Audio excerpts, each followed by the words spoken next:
और सुंदर कांड पढ़ने से हमारा जो मन है ना, मन भी सुंदर होता है और हमारा परिवार भी सुंदर होता है। और जहां जहां तक सुंदर कांड का जो है ना वो आवाज जाता है, वहां वहां तक जो पूरा वातावरण है ना वो सुंदर हो जाता है।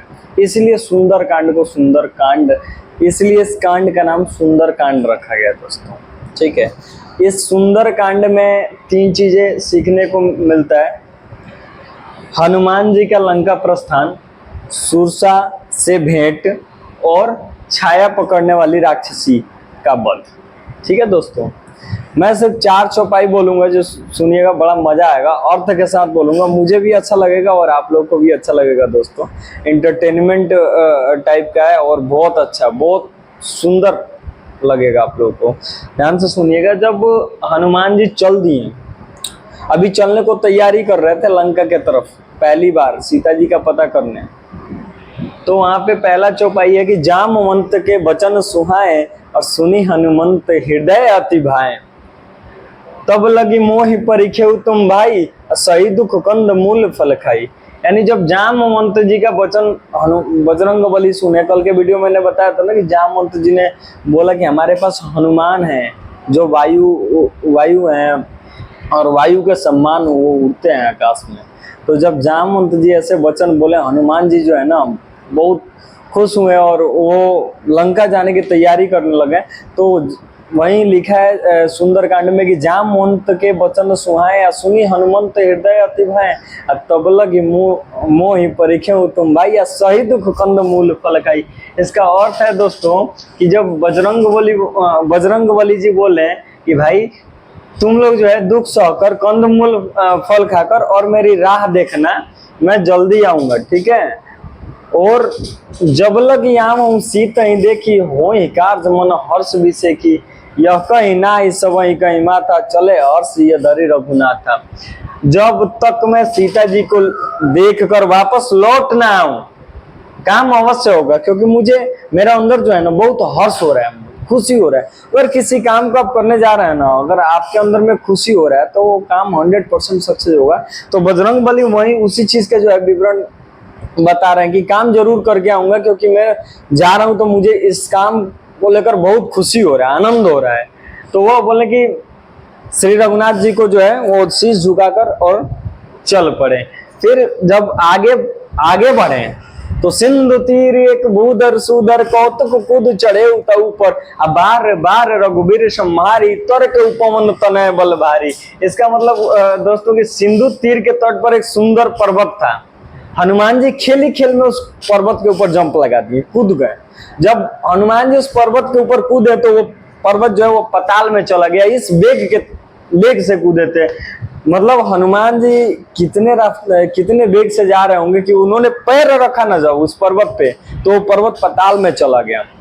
अब बार बार रघुबीर सम्हारी, वो बार बार रघुबीर जी का नाम ले रहे हैं, जय श्री राम जय श्री राम, मतलब जय श्री राम का उद्घोष करते हुए वो लंका के तरफ बढ़ रहे थे। दोस्तों कितना अच्छा, मतलब मजेदार जो है सुंदर कांड है, सुनने में भी अच्छा है और इसके सुनने से ना कोई लाख दुखों का नष्ट होता है दोस्तों। तो यहाँ पे देखिए आगे, जेहिगिरी चरण दे हनुमंता, सो चले गौ पताल तुरंता, जिमि अमोघ रघुपति कर बाना, चले ए भांति चले हनुमाना। हनुमान जी कैसे चल रहे थे, किस रफ्तार से चल रहे थे? जैसे श्री रामचंद्र जी का अमोघ बाण चलता है ना जिस रफ्तार से, उस रफ्तार से हनुमान जी बढ़ते हुए जा रहे थे। वो लिखा है जिमि अगो अमोघ रघुपति करबाना, अमोघ जैसे रघुपति जी का जो भगवान श्री राम का जो अमोघ बाण था ना, वो जिस रफ्तार से चलता था उसी रफ्तार से हनुमान जी आगे की तरफ बढ़ते हुए लंका की तरफ, एक खुशी के साथ, एक मतलब एक अलग ही ऊर्जा का संचार हनुमान जी के हृदय में हो रहा था जब वो लंका की तरफ बढ़ रहे थे दोस्तों। तब देखिए, जलनिधि रघुपति दूत विचारी, तय मैनाक हो श्रम हारी। समुद्र में उन्हें श्री रघुनाथ जी का दूत समझकर मैनाक पर्वत में कहा कि यहाँ पे हमारे मैनाक जो हम यहाँ पे आप रुक के विश्राम कर लीजिए। तब बजरंगबली क्या बोले देखिए, हनुमान ते ही परस करी, पुण्यते ही किन्ने प्रणाम, राम काज किए बिनु मोहि कहाँ विश्राम। हनुमान जी बोले कि मैनाक पर्वत जी, माफ कर दीजिए, अभी मैं नहीं रुक सकता हूँ, क्योंकि जब तक राम जी का कार्य करके मैं पूरा करके और वापस नहीं आऊंगा तब तक मैं कहीं आराम नहीं कर सकता हूँ, विश्राम नहीं कर सकता हूँ। देखिए दोस्तों, मतलब तुलसीदास जी ने जब ये स्टोरी लिखा होगा, जब ये हकीकत चीजें लिखी होंगी, तो सोचिए कितना आनंदमय उनका जो पेन है वो चल रहा होगा, किस आनंद तरीके से उन्होंने लिखा होगा इस चीज को, इस चौपाई को। देखिए, जात पवन सुत देव ने देखा आ जाए जाए कहो बल बुद्धि विषेका, सुरसा नाम अहिन की माता आ पठनई आई कही तई बात। जब देवताओं ने देखा कि हनुमान जी जो है वो चल रहे हैं, तो देवता सोचे कि थोड़ा परीक्षा ले लेते हैं, तब जाके उन्होंने सुरसा, जो सर्प के माता है, सर्प के माता थी, जो सर्प के माता थी सुरसा, सुरसा को उन्होंने भेजा कि जाओ आप थोड़ा सा हनुमान जी का परीक्षा लेके आओ कि हनुमान जी इस काम को जो है वो पूरा कर सकते हैं कि नहीं कर सकते हैं। देवताओं ने भेजा था दोस्तों। अब देखिए, आज सुरन मोहिदिन आहारा आ सुनत बचन कह पवन कुमारा। देखिए, आज सुरन मोहिदीन आहारा, सुरसा ने बोला कि आज भगवान ने मुझे आहार दिया है, बहुत अच्छा आहार दिया, आज पेट भर जाएगा। आज सुरन मोहिदीन आहारा सुनत बचन कह पवन कुमारा, राम काज करी फिर मैं आऊं, सीता कई सुधी प्रभु ही सुनाऊं। यानी मैं भगवान जी का जो कार्य है वो पूरा करके आऊंगा, और वो उनका जो सीता माता है, उनका जो जिस तरीके से रह रही है, वो चीज मैं राम जी को सुना के फिर आके आपका मैं भोजन बन जाऊंगा। ठीक है, आप मुझे खा लेना, मुझे कोई दिक्कत कोई तकलीफ नहीं है। तो वही चीज हनुमान जी बोल रहे हैं कि राम काज करी फिर मैं आऊं, और सीता कई सुधी प्रभु ही सुनाऊं। देखिए, तब तो वो बदन पैठ आई, असत्य कहूं मैं जान दे माई। हनुमान जी बोले कि देखिए माता जी, अभी जाने दीजिए, अभी जो है ना आप मुझे मत खाइए, जब मैं वापस आऊंगा तब मुझे खा लेना। हे माता, मैं सत्य कहता हूँ, अभी मुझे जाने दो। ठीक है, कौने उजतन दे ही नहीं जाना, ग्रससी न मोह ही कहे हुआ न माना, कि अभी मत खाइए, अभी मैं वापस आऊंगा तब खाइएगा मुझे। ठीक है, तब तक सुरसा ने जोजन भरत ही बदन पसारा, कपित किन्न दुगुन विस्तारा। सुरसा ने जोजन भर का, यानी जोजन भर का शरीर अपना बड़ा कर लिया। जब सुरसा ने जोजन भर का शरीर किया, तो कपि, कपि मतलब हनुमान जी, हमारे श्री बजरंग बली, उनसे डबल रूप, योजन भरत ही बदन पसारा, कपित नुकुन दुगुन विस्तारा, उन्होंने 2 योजन का शरीर कर लिया दोस्तों। उसके बाद देखिए, जस जस सुरसा बदन बढ़ावा, तास दुगुन कपि रूप दिखावा। जैसे जैसे सुरसा जी बदन अपना जो है वो इंक्रीज कर रही है, वो डबल इंक्रीज कर रहे हैं हनुमान जी, वो डबल उनका जो है पहाड़ों के तरह शरीर बड़ा करते जा रहे हैं। सुरसा के जितना मुंह था ना, उससे कोई बड़ा शरीर वो कर लिए कि बस का नहीं है खाना।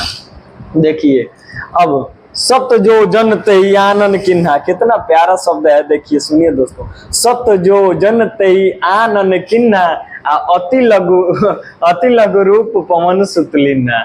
जैसे जैसे सुरसा का मुख का विस्तार बढ़ता गया, हनुमान जी उसका दुगुना रूप दिखलाते गए। हाँ, 100 योजन, जब उन्होंने 100 योजन में अपना मुंह फैला दिया, 100 योजन तेई आनन किन्हा कपितनु अति लघु रूप पवन सुतलिना। भगवान क्या किया, मच्छर का स्वरूप, अति लघु रूप माने मच्छर, माछी समझ लीजिए, मच्छर या माछी का स्वरूप पकड़ के वो मुंह में गए, रूप पकड़ के मुंह में गए, और फिर अंदर से घूम घूम के मुंह में वापस आ गए।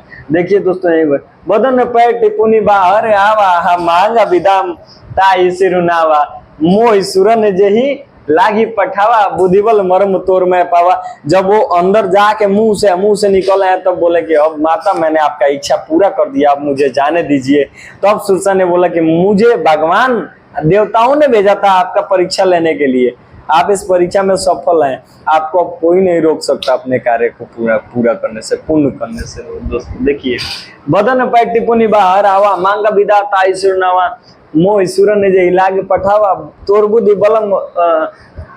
बल मरम तोर में पावा। ठीक है दोस्तों, अब देखिए दोहा सुनिए, राम काज सब करी तुम बल बुद्धि निदान, आशीष दे गई सो हर्ष चले हनुमान। सुरसा बोलते हुए जा रही है कि राम काज तो सब कर रहे हैं, लेकिन तुम जो है सबसे अलग हो, सबसे बल बुद्धि में निधान हो। आशीष दे सुरसा चली, सुरसा जी जो है आशीर्वाद दे के निकल पड़ी और हर्ष चले हनुमान, हनुमान जी खुशी से चल पड़े। अब देखिए आगे चल के क्या हुआ। निशिचर एक सिंधु महरई, करी माया नभ के खग गहई, जीव जंतु जे गगन उड़ाई, जल बिलो तिनके पर छाई। मतलब एक जो है ना निशिचर रहती थी समुद्र में, वो जितने भी ऊपर से जीव जंतु उड़ते थे उनके परछाइयों से उनको खींच लेती थी, वो खींच के अपना उनको आहार बना लेती थी दोस्तों। तो देखिए निशिचर एक सिंधु महरई, करिमा आया नभ के खग गहई, नभ में जो पक्षी या पशु उड़ रहे थे ना उनको उनके परछाई से खींच के और खा जा रही थी, अपना पेट भर रही थी। देखिए अब देखिए, गई छा सक सोन उड़ाई, अहि विधि सदा गगन चर खाई, सोईछल हनुमान कह किन्ना, तास कपट कपि तुरत ही चिन्ना। जब भगवान ने देखा जी मैं अब नीचे की तरफ खींचा हुआ जा रहा हूँ, बजरंगबली देख रहे हैं कि अब नीचे की तरफ जा रहा हूँ, समझ गए कि ओ ये कोई राक्षसी है जो मुझे खींच रही है, मेरे जो स्वरूप है, जो मेरे परछाई है उससे मुझे खींच रही है। तो देखिए वहां पे क्या लिखा हुआ है। समुद्र में एक राक्षसी रहती थी, वो माया करके आकाश में उड़ते हुए पक्षियों को लेती थी और आकाश में जीव जंतु उड़ा करते तो उनको परछाई देकर उन्हें खींच लेती थी। देखिए ताहि मार मारुत सुतबीरा, ताहि मार मारुत सुतबीरा, अब बारिधि पार गयो मत धीरा, तहा जाई देखी वन शोभा, गुंजत संचरिक मधुलोभा। वहां पे पवन पुत्र जी क्या किए कि एक बार मुष्टि का बाने और प्रहार के जय श्री राम, खत्म मामला। उसके बाद प्रभु जो है वो कहाँ गए, पुष्प रस जहां गुंजर हो रहे थे, जहां अब लंका के समीप पहुंच गए हैं प्रभु, ठीक है दोस्तों। और वहां पे जाके देख रहे हैं कि अब यहाँ पे जो है एक बगीचा है जहाँ पे नाना तरीके का फल फ्रूट है। देखिए नाना तरु फल फूल